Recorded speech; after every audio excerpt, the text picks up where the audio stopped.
जय श्री राम। हंस और हंसिनी की कहानी।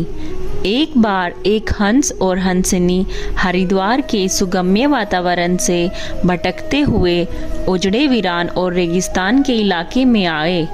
हंसिनी ने हंस को कहा कि ये किस उजड़े इलाके में आ गए हैं। यहाँ न तो जल है, न जंगल है और न ही ठंडी हवाएं हैं। यहाँ तो हमारा सारा जीना मुश्किल हो जाएगा। भटकते भटकते शाम हो गई तो हंस ने हंसिनी से कहा कि किसी तरह आज की रात बिता लो, सुबह हम लोग हरिद्वार वापस लौट जाएंगे। रात हुई तो जिस पेड़ के नीचे हंस और हंसिनी रुके थे उस पर एक उल्लू बैठा था। वह जोर से चिल्लाने लगा।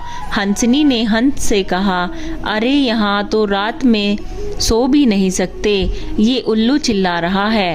हंस ने फिर हंसिनी को समझाया कि किसी तरह रात काट लो। मुझे अब समझ में आ गया है कि ये इलाका इतना वीरान क्यों है। ऐसे उल्लू जिस इलाके में रहेंगे वो तो वीरान और उजड़ा ही रहेगा। पेड़ पर बैठा उल्लू दोनों की बातें सुन रहा था। सुबह हुई, उल्लू नीचे आया और उसने कहा कि हंस भाई, मेरी वजह से आपको रात में तकलीफ हुई, मुझे माफ़ कर दो। हंस ने कहा, कोई बात नहीं भैया, आपका धन्यवाद। यह कहकर जैसे ही हंस अपनी हंसनी को लेकर आगे बढ़ा, पीछे से उल्लू चिल्लाया, अरे हंस, मेरी पत्नी को लेकर कहाँ जा रहे हो। हंस चौंक गया। उसने कहा, आपकी पत्नी? अरे भाई, यह हंसिनी है, मेरी पत्नी है, मेरे साथ आई थी, मेरे साथ जा रही है। उल्लू ने कहा, खामोश रहो, ये मेरी पत्नी है। दोनों के बीच विवाद बढ़ गया। पूरे इलाके के लोग एकत्र हो गए। कई गांवों की जनता वहां पर बैठी। पंचायत बुलाई गई। पंच लोग भी आ गए और बोले, भाई किस बात का विवाद है। लोगों ने बताया कि उल्लू कह रहा है कि हंसिनी उसकी पत्नी है और हंस कह रहा है कि हंसिनी उसकी पत्नी है। लंबी बैठक और पंचायत के बाद पंच लोग किनारे हो गए और कहा कि भाई, बात तो यह सही है कि हंसिनी हंस की ही पत्नी है, लेकिन ये हंस और हंसिनी तो अभी थोड़ी देर में इस गांव से चले जाएंगे। हमारे बीच में तो उल्लू को ही रहना है, इसलिए फैसला उल्लू के हक में ही होना चाहिए। फिर पंचों ने अपना फैसला सुनाया और कहा कि सारे तथ्यों और सबूतों की जांच करने के बाद यह पंचायत इस नतीजे पर पहुंची है कि हंसिनी उल्लू की ही पत्नी है और हंस को तत्काल गांव छोड़ने का हुक्म दिया जाता है। यह सुनते ही हंस हैरान हो गया और रोने, चीखने और चिल्लाने लगा कि पंचायत ने गलत फैसला सुनाया। उल्लू ने मेरी पत्नी ले ली।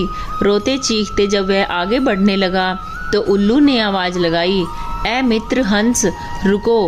हंस ने रोते हुए कहा कि भैया, अब क्या करोगे? पत्नी तो तुमने ले ही ली, अब जान भी लोगे क्या? उल्लू ने कहा, नहीं मित्र, यह हंसिनी आपकी पत्नी थी, है और रहेगी। लेकिन कल रात जब मैं चिल्ला रहा था तो आपने अपनी पत्नी से कहा था कि यह इलाका उजड़ा और वीरान इसलिए है क्योंकि यहाँ उल्लू रहता है। मित्र, ये इलाका उजड़ा और वीरान इसलिए नहीं कि यहाँ उल्लू रहता है, यह इलाका उजड़ा और वीरान इसलिए है क्योंकि यहाँ पर ऐसे पंच रहते हैं जो उल्लुओं के हक में फैसला सुनाते हैं। शायद 65 साल की आज़ादी के बाद भी हमारे देश की दुर्दशा का मूल कारण आज भी यही है। हमने उम्मीदवार की योग्यता न देखते हुए हमेशा हमारी जाति का है या हमारी पार्टी का है के आधार पर अपना फैसला अधिकतर उल्लुओं के पक्ष में ही सुनाया है। देश की बदहाली और दुर्दशा के लिए जिम्मेदार कहीं न कहीं हम सभी हैं। दोस्तों, आज की यह वीडियो ने आप लोगों को बहुत बड़ी सीख दी होगी। आपको आज की यह वीडियो कैसी लगी? कमेंट बॉक्स में कमेंट करके ज़रूर बताएं। जय श्री राम।